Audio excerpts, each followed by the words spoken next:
everyone, welcome again on my YouTube channel. So let's start the video because video already बहुत लंबी हो जाएगी। तो मैं पहले बता दूंगी मैं वीडियो में क्या कवर करने वाली हूँ। सबसे पहले तो जो राउंड 2 की स्टेप बाय स्टेप जो भी काउंसलिंग के जो भी स्टेप्स हैं वो इसमें कवर होंगे, ठीक है। और बहुत सारे स्टूडेंट्स की रिक्वेस्ट थी, इसीलिए ये वीडियो बनानी बहुत बहुत इम्पोर्टेंट थी, ठीक है। सो hello, I am a third year MBBS student in GGS Medical College Faridkot and round 2 है जो वो बहुत जल्दी स्टार्ट होने वाला है बिकॉज स्टूडेंट्स की रिपोर्टिंग अभी चल रही है राउंड 1 वालों की और वो ख़त्म होने पर आई है। और राउंड 2 के लिए आपको पहले तैयार रहना है, जो मिस्टेक्स आपने राउंड 1 में की है उनको अवॉइड करना है। So first of all let's see कौन जो है वो राउंड 2 के लिए एप्लीकेबल है और आपको राउंड 2 के अंदर क्या क्या हम प्रोसीजर जो है वो देखना है। सबसे पहले कौन जो है फ़ीस देगा दोबारा ड्यूरिंग रजिस्ट्रेशन, ठीक है, और किसको फ़ीस नहीं देनी है। देन क्या डॉक्यूमेंट्स लगेंगे आपके राउंड 2 में, ठीक है, और क्या प्रोसीजर है। और लास्ट में मैं ये ज़रूर बताऊंगी कि इम्पॉर्टेंट जो राउंड 2 में रूल्स हैं जिनको आपने बिल्कुल मिस नहीं करना है और कोई भी मिस्टेक्स नहीं करनी है। So first of all I am a third year MBBS student in GGS medical college Faridkot. So let's start the video को एंड तक ज़रूर देखना, ठीक है। जो भी आपके डाउट्स होंगे विल कवर, जैसे भी आप मेरे को पूछोगे कमेंट सेक्शन में बता देना तो मैं कवर करूँगी उनको, ठीक है। So let's start it. First हमने देखा था कि कौन पार्टिसिपेट कर सकता है, तो सबसे पहले हम देखेंगे कि कौन पार्टिसिपेट एक्चुअली कर सकता है, ठीक है। तो सबसे पहले राउंड 1 में जिनको सीट नहीं मिली या जिनकी सीट कैंसिल हो गई है, कैंसिल अब किसी भी तरीके से हो सकती है, या तो आपने कोई रॉन्ग डॉक्यूमेंट्स भर दिए हैं, ठीक है, या फिर रॉन्ग डॉक्यूमेंट्स के बाद भी आपको आपने 2 जगह से काउंसलिंग फिल की थी जिसकी वजह से आपकी सीट जो है वो कैंसिल हो जाती है। तो इस तरीके से क्या हो जाती है, सीट आपकी कैंसिल हो गई है। जिनकी सीट कैंसिल हो गई है वो राउंड 2 में क्या कर सकते हैं, दोबारा से फिल कर सकते हैं। अब जिनको राउंड 2 में जो है सीट तो मिल गई है, सीट तो मिल गई थी, लेकिन उन्होंने अभी क्या करना है, अपग्रेडेशन के लिए फिल करना है, उनको कोई और कॉलेज चाहिए, तो वो भी राउंड 2 में क्या करेंगे, राउंड 2 में आप फिल कर सकते हो, ठीक है। राउंड 1 जिन्होंने ज्वाइन ही नहीं किया, मतलब ये कि जिन्होंने राउंड 1 में ज्वाइन ही नहीं किया, ठीक है, और राउंड 1 रिज़ाइन कर दिया इन टाइम, मतलब जिनको राउंड 1 पे सीट भी मिली थी लेकिन उन्होंने रिज़ाइन कर दिया बिकॉज उन्हें वो कॉलेज नहीं चाहिए था, वट एवर दे वॉन्ट, तो रिज़ाइन कर दिया, और या फिर अनरजिस्टर्ड और इनवैलिड डॉक्यूमेंट्स की वजह से जिनका अनरजिस्टर्ड हो गया था, ठीक है। तो ये स्टूडेंट्स राउंड 1-2 में क्या कर सकते हैं, पार्टिसिपेट कर सकते हैं। नेक्स्ट अब हम स्टेप बाय स्टेप प्रोसीजर देखते हैं। सबसे पहले जैसे ही राउंड 2 जो है वो स्टार्ट होगा, थोड़े दिन लगेंगे राउंड 2 स्टार्ट होने में, तो राउंड 2 जैसे ही स्टार्ट होगा सबसे पहले तो आपने ऑफिशियल जो नोटिस है BFUHS की साइट पे वो आपको देखना है, ठीक है। वहाँ पे देखने के बाद सबसे पहला प्रोसेस रजिस्ट्रेशन। अब रजिस्ट्रेशन कौन करेगा, जो न्यू है, जिन्होंने राउंड 1 जो है वो क्या किया है, नहीं फिल किया था, जो स्टार्टिंग ही राउंड 2 से कर रहे हैं वही रजिस्ट्रेशन करेंगे। ओल्ड वाले जो है वो रजिस्ट्रेशन नहीं करेंगे, जिन्होंने राउंड 1 में फिल किया था वो रजिस्ट्रेशन जो है वो क्या करेंगे, नहीं करेंगे, ठीक है, सिर्फ न्यू करेंगे। और फीस भी जो पे करने का सिस्टम है वो जो न्यू स्टूडेंट्स होंगे सिर्फ वही जो है दोबारा से फ़ीस पे करेंगे। फ़ीस आपको पता है, वहाँ पे बता देंगे वो कितनी फ़ीस किस कैटेगरी ने पे करनी है, ठीक है, तो फ़ीस वही पे करेंगे।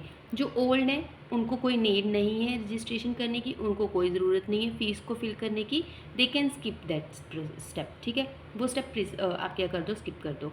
उसके बाद जो स्टेप आता है that is the willingness and security deposit.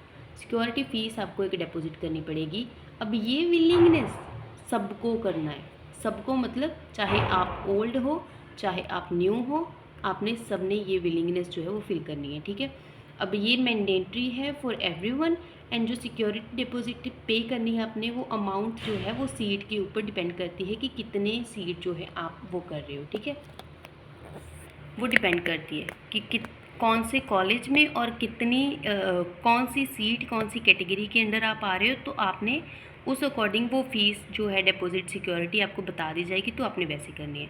Actually मुझे नहीं पता, जैसे ही वो आएगा तो मैं आपको ज़रूर बता दूँगी, ठीक है। तो उसके अकॉर्डिंग आपने सारा कुछ करना है। तो ये विलिंगनेस सब करेंगे, इसमें कोई न्यू या ओल्ड का सिस्टम नहीं, ये सब फिल करेंगे। देन क्या है, देन है minority NRI verification if applicable. जो माइनॉरिटी होते हैं, सिख सिख वाले या फिर क्रिश्चियन वाले जो माइनॉरिटी में आते हैं या फिर एनआरआई स्टूडेंट्स होते हैं, इनके डॉक्यूमेंट्स एंड इनका सारा प्रोसीजर थोड़ा सा अलग होता है। इनका जो इन नॉर्मल स्टूडेंट्स के अंदर है उनके अंदर नहीं आता, ठीक है।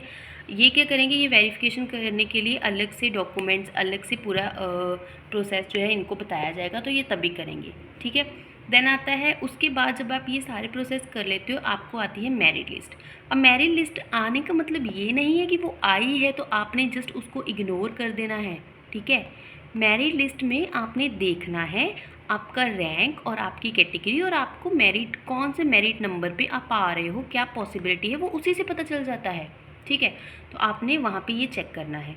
उसके बाद आएगा चॉइस फिलिंग। मेरिट लिस्ट के बाद चॉइस फिलिंग आती है, देन आपने लॉक करने हैं, ठीक है।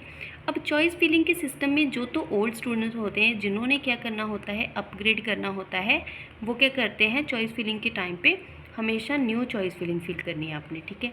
पुरानी वाली चॉइस फिलिंग जो है वो आपने फिल नहीं करनी है। जो न्यू चॉइस फिलिंग आप फिल करोगे सिर्फ वही वैलिड होगी, ठीक है। जैसे कि जो अपग्रेडेशन वाले जिनको पहले मोहाली मिला है, ठीक है, जिनको पहले मोहाली मिला है, अब उनको क्या करना है, फरीदकोट चाहिए, मान लो फरीदकोट चाहिए, ठीक है। तो वो क्या करेंगे, फरीदकोट को जो है वो फर्स्ट चॉइस पे रखेंगे और इसको जो जो आपको मिला है उसको लास्ट में ले जाओ, ठीक है। इस तरीके से चॉइस फिलिंग आपने फिल करनी है। देन आता है प्रोविजनल अलॉटमेंट लेटर। उसके बाद चॉइस फिलिंग होगी, आपने उसको लॉक कर दिया और उसके बाद प्रोविजनल अलॉटमेंट लेटर आएगा। लेटर आने के बाद आपको पता चलेगा कि किस कॉलेज में आपको सीट मिल चुकी है। उसके बाद एक ऑब्जेक्शन विंडो खुलेगी जैसे कि राउंड 1 में हुआ था। देन आपका फाइनल जॉइनिंग के लिए आपको एक नोटिस मिल जाएगा, ठीक है। तो फाइनल जॉइनिंग में आपने अगेन फीस एंड रिपोर्टिंग करनी है रिस्पेक्टिव कॉलेज में।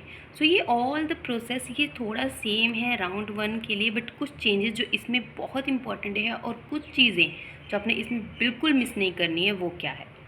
नाउ अब डिपेंड करता है कि भाई फ़ीस, अब मान लो किसी को सीट जो है वो नहीं मिली, सीट क्या है नहीं मिली, तो वो क्या कर सकते हैं, सीट नहीं मिली है तो आप क्या करोगे, आपकी जो रिफ़ंड है जो आपने पे किया था वो आपको क्या मिल जाएगा, वापस मिल जाएगा, रिफ़ंड हो जाएगा, ठीक है।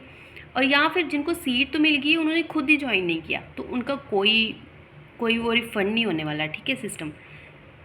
नेक्स्ट इसके बाद आ जाएगा राउंड 3। तो राउंड 3 बहुत रेयरली सीट्स बचती हैं और राउंड 3 में अब ना तो आप जिन्होंने राउंड 2 में अप्लाई किया था वो भी नहीं कर सकते, जिन्होंने राउंड 1 में अप्लाई किया था वो भी नहीं कर सकते, जिन्होंने अपग्रेड किया था वो भी राउंड 3 में अप्लाई नहीं कर सकते। राउंड 3 में सिर्फ तो सिर्फ न्यू स्टूडेंट्स ही अप्लाई कर सकते हैं, okay. Now the common mistakes you need to avoid. First, willingness submit जिन्होंने नहीं किया उनको सीट नहीं मिलेगी। मतलब ये कि विलिंगनेस सबमिट सब ने करना है, ठीक है, सब ने करना है। उसके बाद डिपॉजिट रॉन्ग कैटेगरी, अगर आपने कुछ भी रॉन्ग फिल कर दिया राउंड 2 में, कैटेगरी रॉन्ग फिल कर दी, मार्क्स रॉन्ग फिल कर दिए, वट तो उनको सीट मिलने के चांसेस कम हो जाएंगे। अब चॉइस लॉक ना करना, जब आपकी चॉइसेस लास्ट होती हैं तो उनको आपने लॉक करना होता है। वैसे ये ऑटोमेटिक भी होता है बट आपको लॉक करने का भी ऑप्शन आ जाएगा। नेक्स्ट, अगर आप डेडलाइन मिस कर देते हो, अगर उन्होंने कुछ डेडलाइन बोली कि इतने टाइम तक आपने ये काम करना है तो आप उसको क्या कर देते हो, मिस कर देते हो, तो भी आपका ये पूरा का पूरा सिस्टम गया। और लास्ट में होता है आपका डॉक्यूमेंट्स इनकम्प्लीट। आपने कोई भी डॉक्यूमेंट्स इनकम्प्लीट रखे हैं, पूरे फिल नहीं करवाए हैं, या फिर रिपोर्टिंग के टाइम पे आपके डॉक्यूमेंट्स इनकम्प्लीट हैं, वैलिड पूरे के पूरे नहीं है, ठीक है। ये सारी चीज़ें बहुत इंपॉर्टेंट है। So that's all in this video. सारा मैंने प्रोसीजर स्टेप बाय स्टेप बता दिया है, ठीक है। तो नेक्स्ट वीडियो में मैं आपको बताऊंगी कि क्या डॉक्यूमेंट्स आपको सेकेंड राउंड में ज़रूरत पड़ सकते हैं जो बहुत इंपॉर्टेंट है, वो मैं आपको नेक्स्ट वीडियो में बताऊंगी। The video is getting too long, okay. So thank you so much for the watching and जो न्यू स्टूडेंट्स हैं प्लीज़ सब्सक्राइब कर लेना चैनल को, because it took a lot of hard work, and thank you so much.